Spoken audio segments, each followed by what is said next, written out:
Hey guys, welcome to our book club Reader's Guide to Chaos. So in today's meeting, we are going to be discussing Crying in Mart. So would all of you like to share your initial thoughts about the book? Right, so can I start? All right, so I actually haven't read a lot of books other than some of the, mainstream books, I guess you can say, or some shit like that, but very popular books or something like that. So, this is a completely new arena for me. And, plus I don't like these kind of books where, you have a lot of emotion. I like Percy Jackson or some shit, like you have lore and all of that type of stuff. So this is a completely new arena or territory for me. Yeah. So this is the first memoir that I read, and I cried a lot while I read the book. So like this is also the first memoir I read. And my first memoir. yeah, so and okay. So it is, I feel like it brings a new perspective to think about the fact that this is a real person's life. So there's, so much more just depth and emotion connected to it. And I'm not someone who usually cries during books or movies, but I can't say I cried, but I was definitely moved. Like I could see myself thinking about how I would feel if I lost my mom and, sympathize to some extent, to a level. Like it was sad. I did not cry, but it was moving. For me, there were a few points where, the story resonated with me a lot. And there were parts where I felt like, okay, I am the protagonist at this point.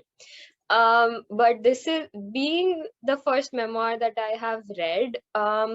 The back and forth of the book was a bit confusing for me to understand initially, but then I got the hang of it. So like the writing style was very different from the books that I have read previously, so it was definitely a challenge to compile everything together. I agree. Like the back and forth was initially confusing for me too, but once I got a hang of it, I really enjoyed it. Yeah, same. It was pretty touching, and it was my first time too as for reading a memoir. And the back and forth, I felt after 2 or 3 chapters, I got the hang of it. And I was like pretty moved. Yeah, for me, one particular thing I need to point out is like I don't usually easily decipher emotions from words. Like if it is mainstream or something, I can. But like in this kind of emotional book, if it is a completely new skill that I've also developed that I may also consider, because drawing emotions out of words or something like that is really difficult, or book message especially, because movies it is easy to express, right? Movies you can see the facial expression, the dialogues and all of that stuff. Here that underlying emotional language is really difficult to analyze without all that pretext. Okay, so before we move on to the heavy part, I have a game for us to play. So I don't know if you remember, but when the author talks about how when she was with her younger aunt, I think in Seoul, she played a game with her about 5 animals and going on her journey. So in case you don't remember, I'll just tell you the names of the animals. It was a lion, a horse, a cow, a monkey, and a lamb. So if you were to go on a journey, in which order would you eliminate the animals and which one would you keep with you at last? Okay, I very distinctly remember this part of the book, and when she explains which animal means what, so I kind of know the answer. So lion, of course that would be the first one. After that I would say maybe lamb. Then I would say okay, there was one more that I forgot. So there's horse, monkey, and there is Cow. cow. Okay, yes. So horse, monkey, cow. So you would keep the lamb with you? No. So it's lion, then I have lamb, then horse, monkey, cow. So I don't remember what the cow represented. I think it was wealth because you can milk it. For me, when like before I read what it meant, it was the horse, because I thought like, oh, it would be helpful in terms of traveling. I just thought, I don't know. And I don't know. I've always wanted to try horse riding, but I have never been able to because I'm also scared. So I have done horse riding, but like I mean, the worst thing that could happen is you falling down. falling off and it kicks me and I die. Fine. falling flat on your face. Maybe Yeah. you would broke one, like one bone or two, so it's fine. Yeah, what's one bone or two? Like, what does it even do? So, what about you, Vama? I don't know about which one I'd keep, but I think I'll let go of the lion first. And I remember the exact order in which she lets them go. I guess it was lion, cow, horse, lamb, and then I think she keeps the monkey because yeah. So for me, it was lion because rational fear of lion.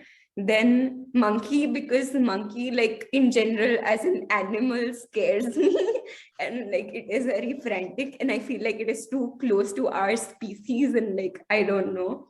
Oh yeah. Something about that. Then it was the lamb because I didn't know what I would do with the lamb. And then it was the cow, and then the horse. The cow I kept till the last because it is auspicious to us, and I thought maybe it would count for something. Okay, you're So too monkey is much the into one it. you should rather keep, right? Because monkey feels like something much more, you will be much more able to connect with. I don't know. It feels internally, I feel that. But I felt like the monkey would slap me at some point in the journey. So I was like, you need to leave. Alright. It's like a wake-up call from the monkey. So what about you, Diya? I would let go of the land first, Mm-hmm. and then I would keep the cow because it would provide me with milk. Smart. You have food then. But I don't know. When I read the meaning of it, I thought that it is a bad thing to admit, but I do think I'm very like proud. So I don't know if this game really translates to the meaning, but I just thought it would be fun. Okay, so moving on. Okay, so initially in the book, Michelle talks about how beauty is synonymous to being good. Like she mentioned a word which literally meant pretty, which also meant well behaved or good. So we have it the other way around, like where you are good for being pretty. And I sort of see this constant reinforcement of this idea in pop culture. Like, when have you not seen a hero with a six-pack ab or the lead who is conventionally pretty or hot, while the monster or the villain is scarred? So, do you think this kind of thinking seeps into our daily life, where we give the benefit of the doubt to people who are, say, attractive, and when we are more judgmental of people who aren't conventionally attractive? Okay, very, very long question. I know it was a mouth. Yeah, I But think so. You I speak. kind of agree with that too. Like I have two notions for it. First is, this phrase, beauty with brains, which makes no sense because like how would you associate both of those things? It has no correlation. And the second one would be pretty privilege.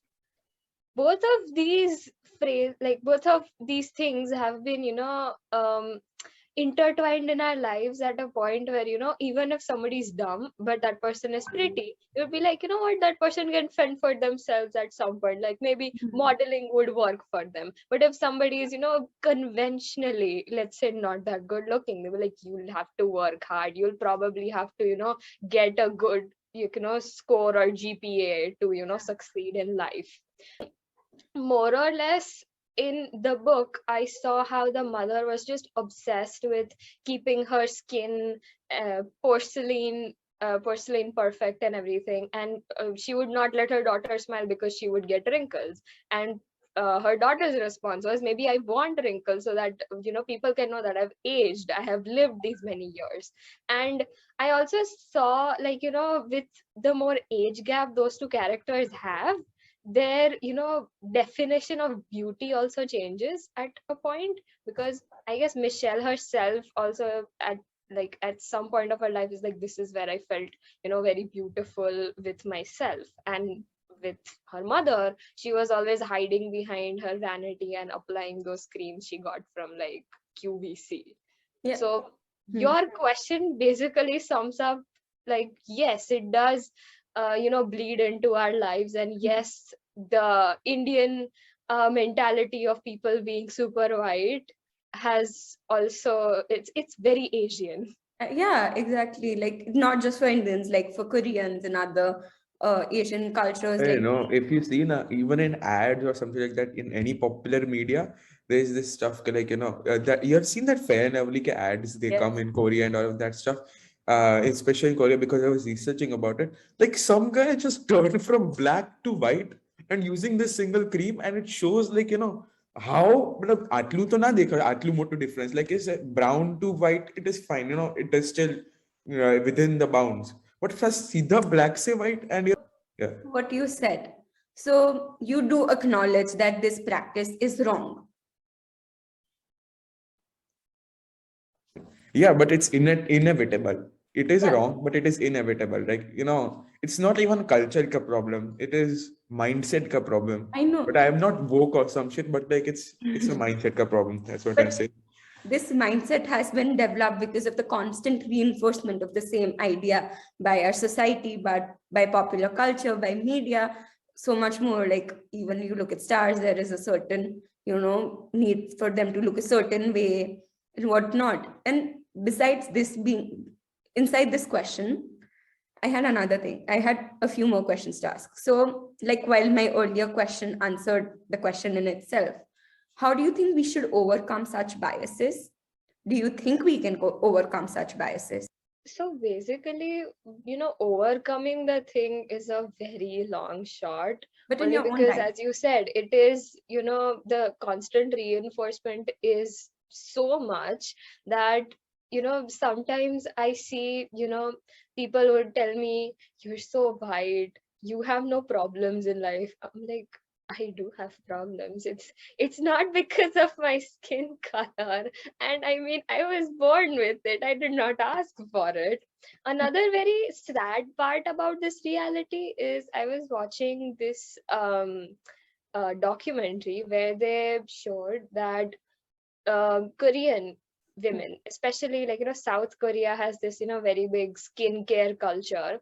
And so it was promoted for those women to use actual bleach, and as in like very, very harmful chemicals and bleach in their skincare routines, just so that they could look even more white than they already are. I mean, South Korean people are very like, fair skinned, but they want to be even whiter as a status of, this as like a power status. And this is all because of, colonization maybe. And like, the Western culture having this, thought that, the whiter you are, the more power you hold. And so it has been in not our culture, but it has been the culture all over the world for so many years. And it is reversing in a very weird manner, because now white people want to get fake tanning. I know. So it's reversing, but it's reversing for the worse. And so it's not like a solution to it. It's adding to the problem. Like there was this photo Ariana Grande, posted, and people are like, she's like that. The word is Asian fishing, I guess. Yeah. And she had to remove the photo. So it's a never-ending cycle.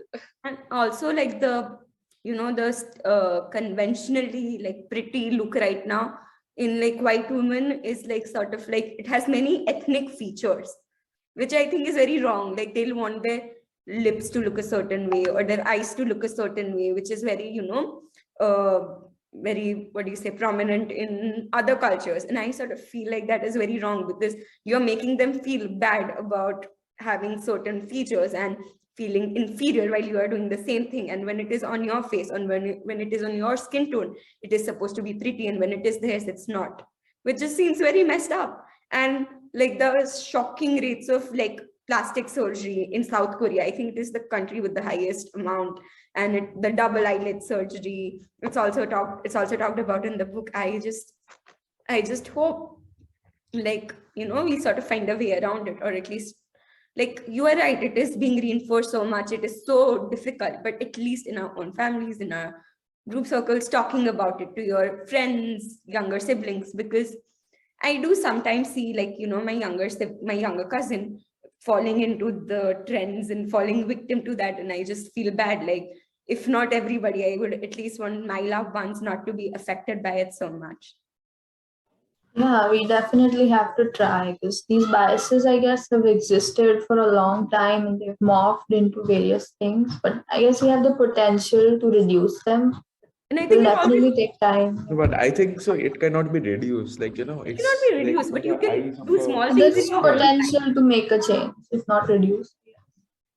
Like, would you rather not try, or like think like, oh, it won't happen? Like, it is always like nothing can happen unless you try, or you will never know. And I'm not telling you this. It's like one step at a time. Exactly. Definitely. It's like A a larger slow outcome. process. I'm not telling you to start a revolution. I'm just saying, like, if you could would you be willing to take small steps within your own family, talking to your siblings?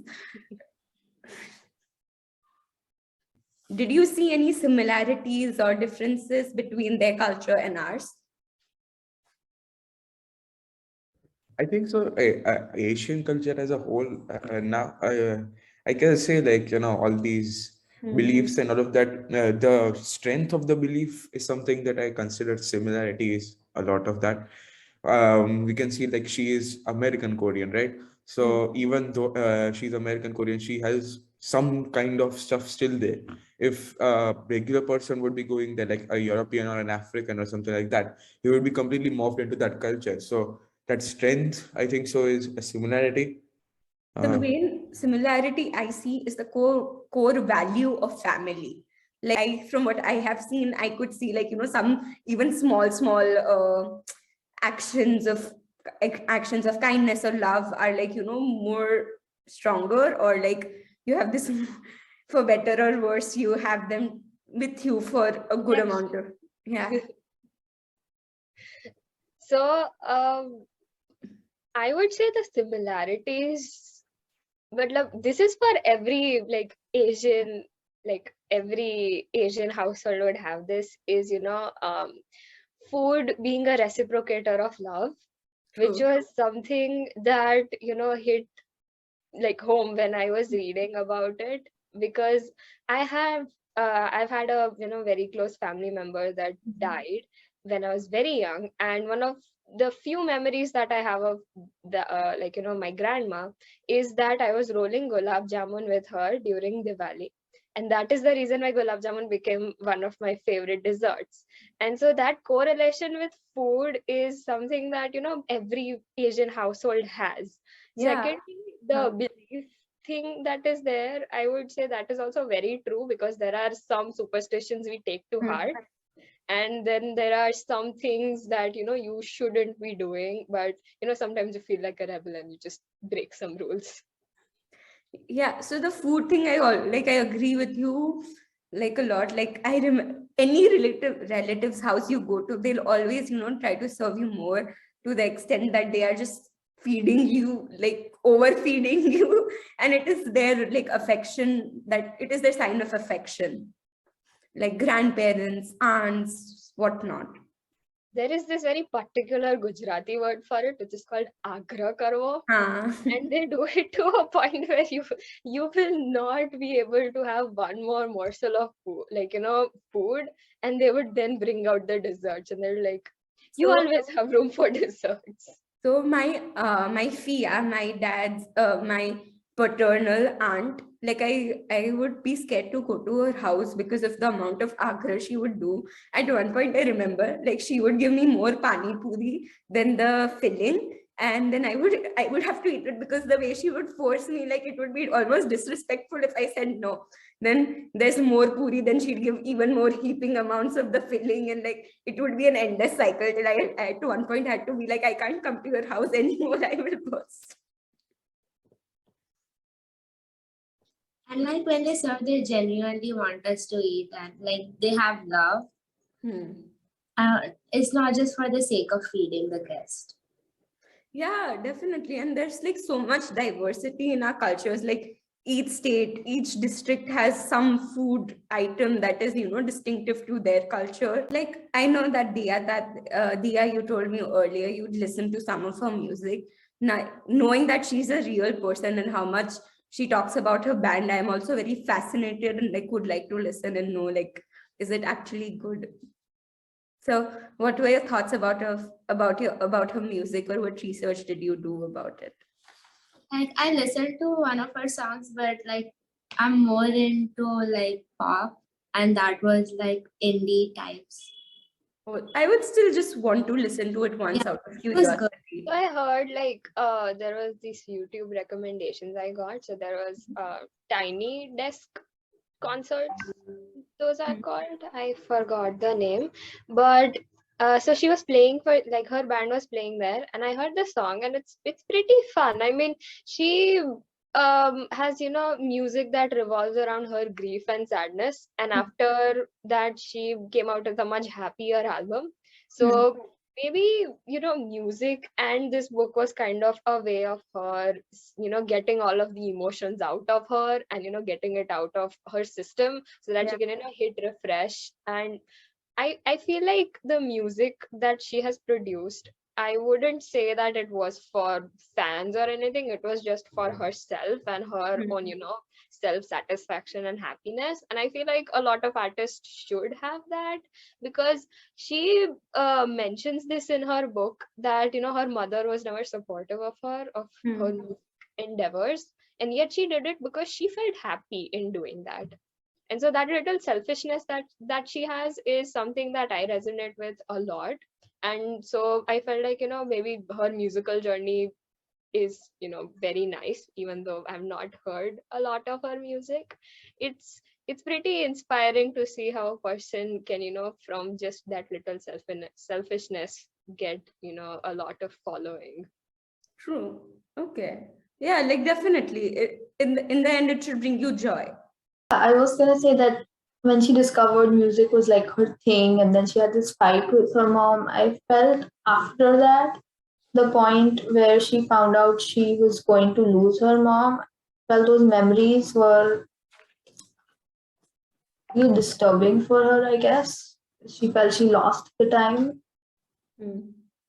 I don't And know, yeah, I always get this regret, but in real life, I'm talking about, not even in the book, but like, if you fight with your mom and then you see an emotional video of some sort, there are those emotional videos that come on YouTube. And after that, I feel, why have I done this to my life and all of that stuff? So this existential crisis is displayed very well in this book. So I can, like,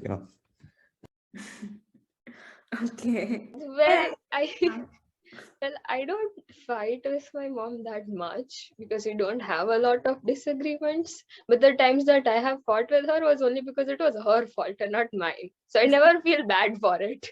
That's very rich of you to say. Like, I fight with my mom quite often, and it is often about trivial things. And I must say, even when it is something I feel very strongly about, I often am overridden by guilt after our fight, even though everything is done. And I feel like, this urge to apologize and get things done with, like that, I can relate to. Okay, next question. So, was there anything that stood out or left a mark? So, it does not need to be something very serious. It can be funny, just anything that you remember and would like to share. I have a very fun little thing. So her band, there was some person that the producer or someone like some big shot music person thought that he was Jimmy Fallon famous. He's going to be Jimmy Fallon famous. And the entire irony of this entire thing is that her book was actually featured in Jimmy Fallon. And he was going to read, like, I did not see the entire video, but from what I gathered was that he also has this like little book club thing where he would pick one summer read, and so her book was featured in it. So I mean, she also was Jimmy Fallon famous. We don't know if the guy was Jimmy Fallon famous, but she for sure was. Yeah, definitely. So for me, it was two things, three things, both about her grandma. That when her grandma, like, this book is not a place where you would laugh a lot. But when I laughed was when her grandma called her a chicken shit. And she mentioned that those were her last words to her. And another thing that I found very fascinating was their version of the veggie. I'm not going to try to pronounce it, but when I first read about it, it was very disturbing. Oh, so I know about this because I guess in Squid Game it is mentioned where it is like I say it's a token of love. It's a very Korean thing where an elder person would give you a veggie, and it's very weird, but it's like it's their way of showing that I don't know. I don't know how to say it, but Gujarati it's called thapko appu. So it's kind of like that. For me, it was very full circle when like first your grandmother talks about like you didn't let me wipe your ass, and when her mom's sick and she's like and Kai is taking care of her, she's like I would die to wipe her ass. I thought that was very full circle, and at that point I could sort of see how that was their way of showing affection, even though I'm still a little on the edge about it. But yeah. For me, it was when she talked about how music was her way to escape. I could see myself in her position because, like, I listen to music when I'm sad.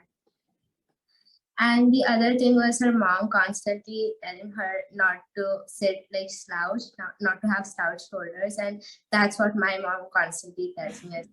Constant nagging is also very relatable. I'm sorry. The last thing for me was when her mom advised her to save 10% of herself.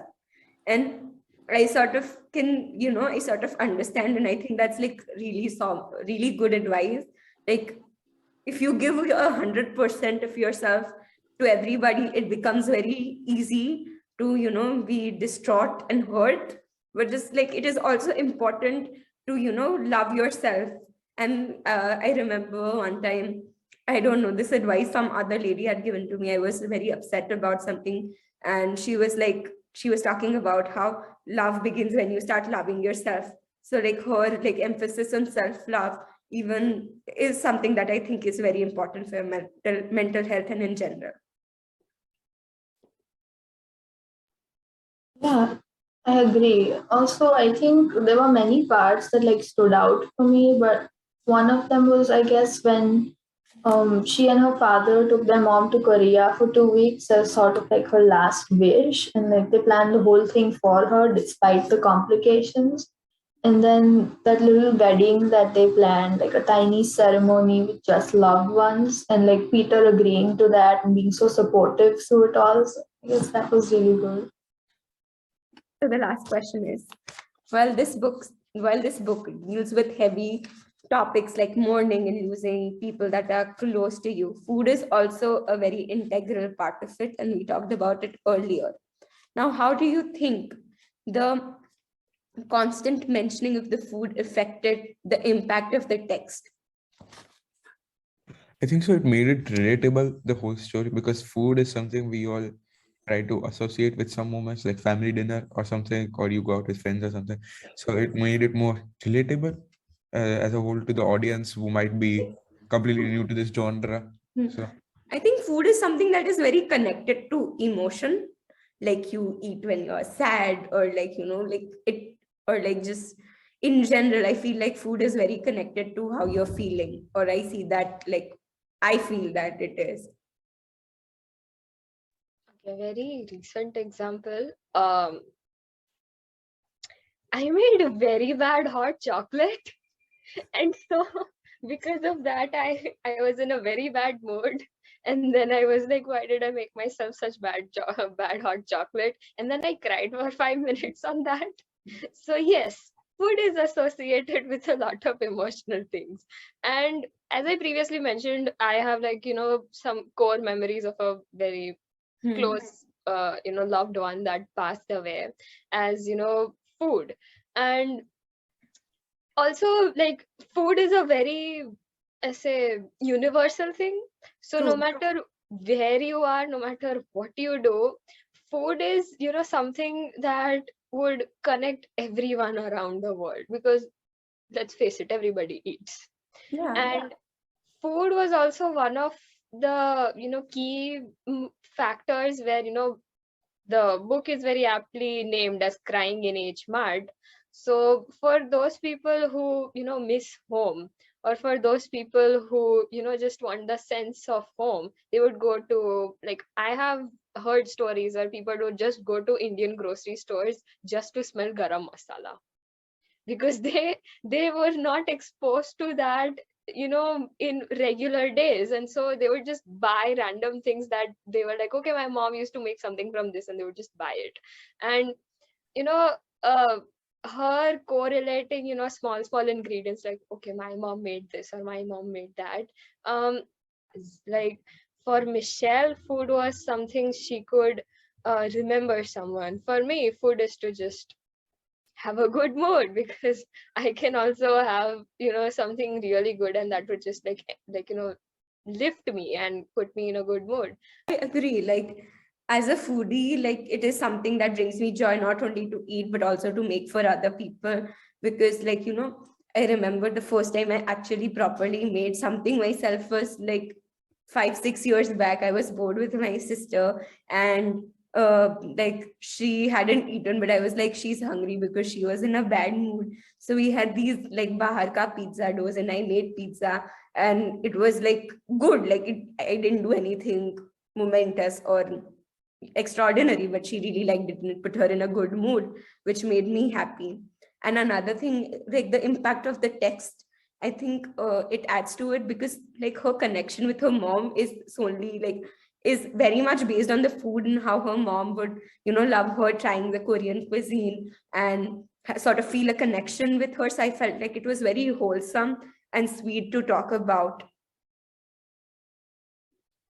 Yeah, the food I felt was like played a pivotal role not only in defining the Korean culture in this memoir, but like also her relationship with her mother. She mostly relates to it through food.